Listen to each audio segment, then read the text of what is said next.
Saudara, kasus pembunuhan berencana terhadap Yosua Huta Barat yang didalangi Verdi Sambo memasuki babak akhir. Vonis terhadap para terdakwa akan segera dibacakan Hakim Pengadilan Negeri Jakarta Selatan. Hari ini Putri Chandrawati dan Richard Eliezer melakukan upaya terakhir dengan mengajukan duplik. Apa saja yang jadi hal penting dalam duplik itu? Sudah hadir penasihat hukum Putri Chandrawati, Rasamala Aritonang. Bang Rasamala, selamat malam. Selamat malam, Mbak. Kita juga sapa penasihat hukum Richard Eliezer, Rory Sagala. Bang Rory, selamat malam. Ya, selamat malam, Mbak.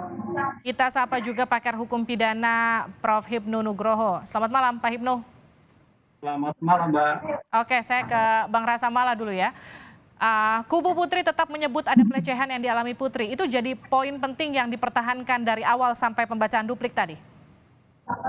Ya, memang itu poin utamanya dan memang itu bersandar pada fakta-fakta yang sudah disajikan pada persidangan dalam proses pembuktian ya. Ada 4 paling tidak alat bukti yang kami sampaikan di dalam duplik dan itu juga sudah disajikan di hadapan persidangan. 4 alat bukti tersebut terdiri dari keterangan saksi-saksi, diantaranya saksi Susi, saksi Kuat Ma'ruf, kemudian saksi Richard juga Ricky yang melihat kejadian pasca setelah terjadinya kekerasan seksual di dalam kamar pada tanggal 7 tersebut.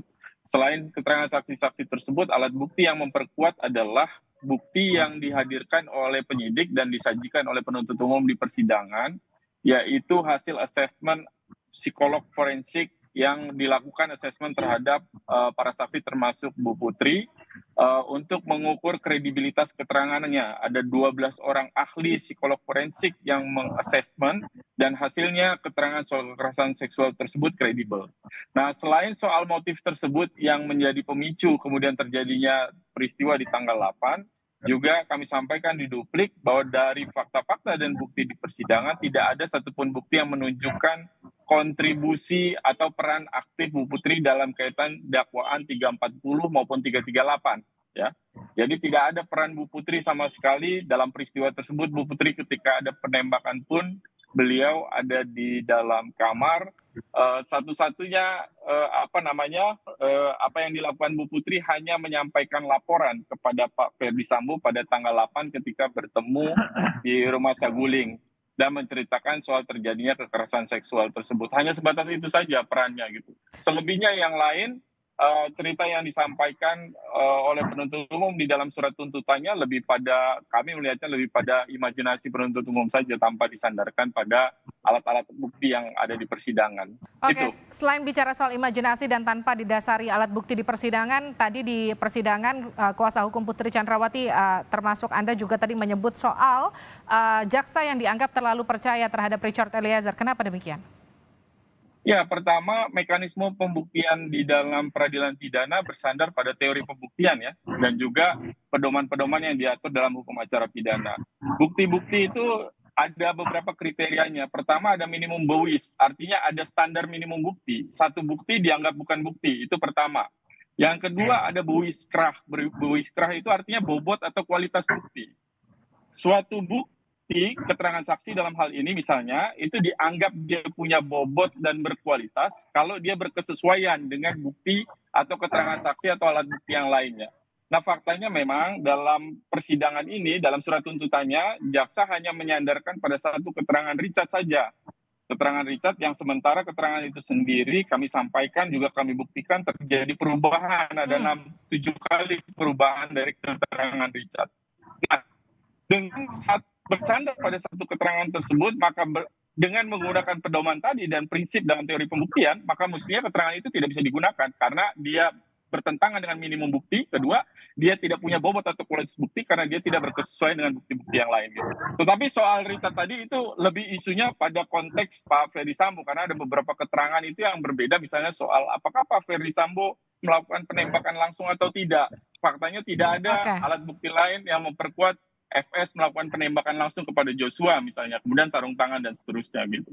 Jadi sekali lagi prinsip pembuktian dan bagaimana pedoman hukum dalam mekanisme pemeriksaan ini harus digunakan gitu, karena ini yang membedakan mekanisme bekerjanya peradilan dengan asumsi atau presumption yang digunakan oleh masyarakat umum di luar ya, gitu kira-kira. Oke, Bang Rory, klien Anda disinggung hingga pembacaan duplik, apa respon Anda?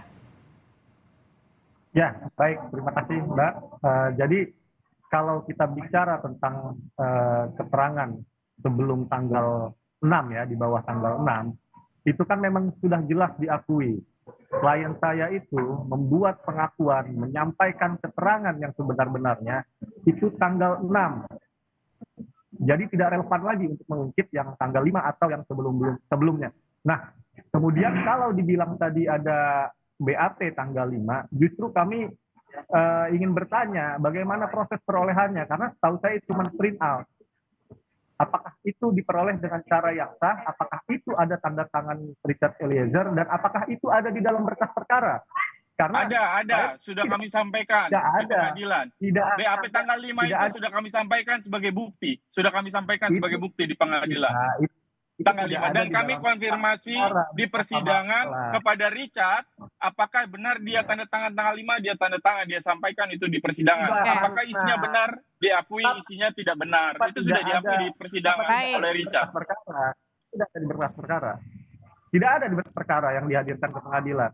Ada, sudah kami sampaikan dari bukti kami. Iya, sudah kami sampaikan ke hakim, ke majelis hakim. Iya, itu bukti dari Iya, memang dari kami. Iya, betul. Sudah kami sampaikan ke majelis hakim. Dan kami meragukan bagaimana perolehan, apakah sesuai dengan diperoleh dengan cara-cara yang sesuai dengan hukum. Baik, saya mau masuk ke duplik, Bang Rory. Di duplik ini juga kemudian disampaikan soal posisi Richard Eliezer sebagai justice kolaborator yang kurang lebih kira-kira dianggap percuma jadi justice kolaborator karena tuntutannya 12 tahun penjara. Kenapa demikian? Ya, baik, terima kasih Mbak ya. Karena memang kan di dalam replik dari penuntut umum di satu sisi memang disebut bahwa terdakwa Richard Eliezer itu adalah justice kolaborator.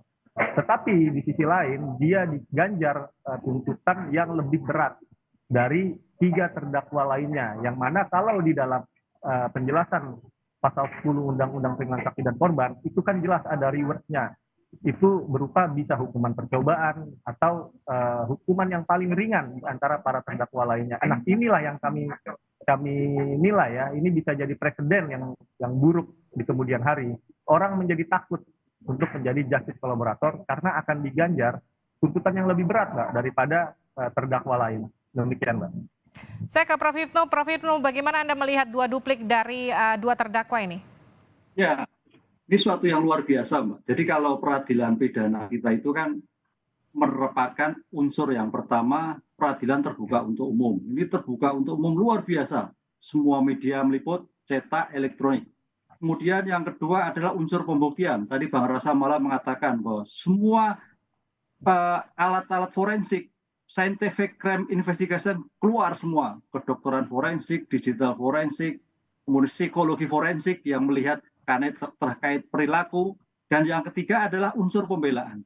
Konsep pembelaan ini yang memberikan ruang utuh, Mbak. Saya melihatnya seperti itu. Jadi majelis memberikan suatu yang utuh kepada para penasihat hukum untuk memberikan suatu pembelaan yang bulat dan waktu yang cukup.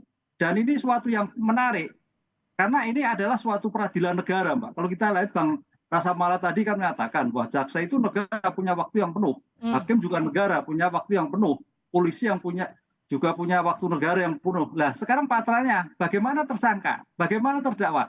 Disinilah saya kira konsep replik duplik yang disampaikan pada hari ini, kalau ibarat suatu penelitian itu sudah masuk fokusnya.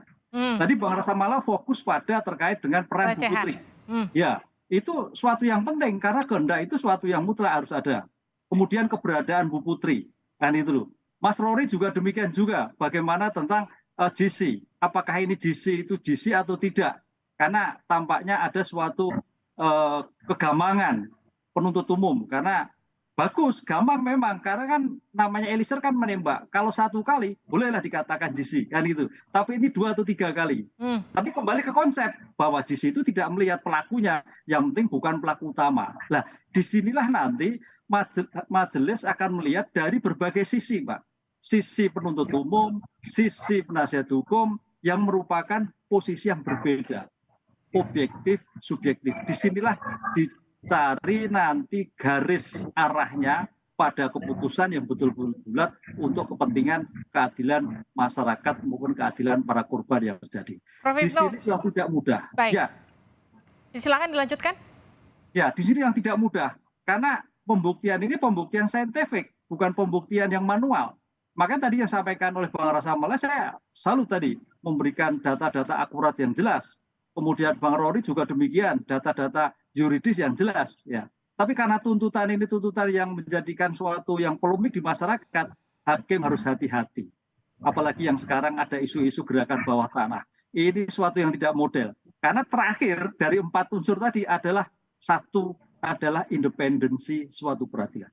Jadi kalau keempat unsur itu bisa dilakukan, Mbak, insya Allah due process of law yang dikembangkan, yang diinginkan dalam suatu proses peradilan kita itu akan berjalan baik dan bisa diterima sehingga perkara ini tidak sampai berlarut-larut pada banding, kasasi, PK, kan itu. Ini yang kita tidak inginkan seperti itu. Sebagai pakar hukum pidana, bagaimana Anda membaca duplik dari kedua terdakwa ini? Seberapa kuat duplik ini bisa meloloskan mereka dari jeratan hukum? Ya, duplik adalah pikiran dari subjektif penasihat hukum. Jadi kalau berpikir sebagai penasihat hukum ya harus berpikir lolos, kan itu kan, berpikir maksimal. Tapi cukup kuat nggak isi dupliknya? Ya, kita bicara pembuktian. Makanya isi duplik ini sebetulnya menguatkan kembali apa yang dilakukan pembelaan Bang Rasa Mala, Mas Rory. Itu mengulang kembali dan memfokuskan kepada penuntut umum ini loh yang terkait dengan peran. Ini yang terkait dengan JC. Itu mengingatkan. Jadi yang kemarin ibaratkan 1000 halaman itu bisa dituntaskan hanya 20 halaman. Itu makanya kemarin penuntut umum juga menjawab 29 halaman. Ini ikhtisar dari apa yang kita diskusikan di dalam suatu persidangan. Begitu, Mbak. Bang Rasa Mala, poin penting apa selain tadi Anda katakan terkait motif, terkait dengan pelecehan yang dikuatkan sebagai argumen dari Putri Chandrawati dari awal sampai akhir ini yang kemudian bisa membuat Putri bebas dari jeratan hukum? Ya, tentu kan pembuktian unsur-unsur apa yang didakwakan oleh jaksa penuntut umum. Kalau yang didakwakan 340, 338, maka unsur dengan sengaja sebelumnya dan dengan rencana sebelumnya menghilangkan nyawa orang lain dalam hal ini korban Joshua itu kan harus dibuktikan. Nah, di dalam duplik kami sampaikan fakta-fakta dan bukti persidangan itu tidak ada menunjukkan kontribusi Ibu Putri Chandrawati sebagai terdakwa dalam konteks unsur-unsur yang tadi saya sampaikan. Misalnya dalam hal apa Bu Putri menyusun rencana, dia tidak ada menyusun rencana apapun karena dia hanya melaporkan, kemudian dia masuk ke dalam dan berdiam di dalam kamar.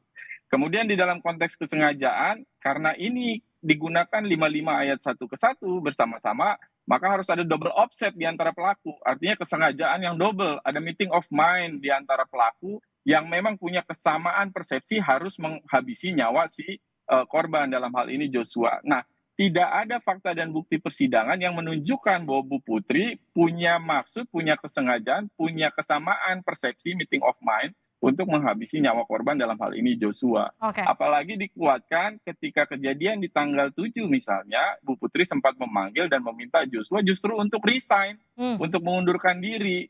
Gitu. Jadi memang niatnya justru bermaksud untuk menyelesaikan persoalan ini dengan sebaik-baiknya dan menghindari adanya keributan, termasuk menghindari supaya apa yang terjadi ini tidak perlu diketahui oleh banyak orang. Itu sebenarnya lebih ke arah sana, gitu. Nah, artinya unsur-unsur 340, 338 itu sama sekali tidak bisa dibuktikan kaitan dengan dakwaan tersebut. Konsekuensinya, maka Bu Putri sebagai terdakwa harus dibebaskan dari seluruh dakwaan. Itu bagian petitum yang kami ajukan kepada majelis hakim. Oke, kita akan nantikan vonis hakim minggu depan 13, 14, 15 Februari ya.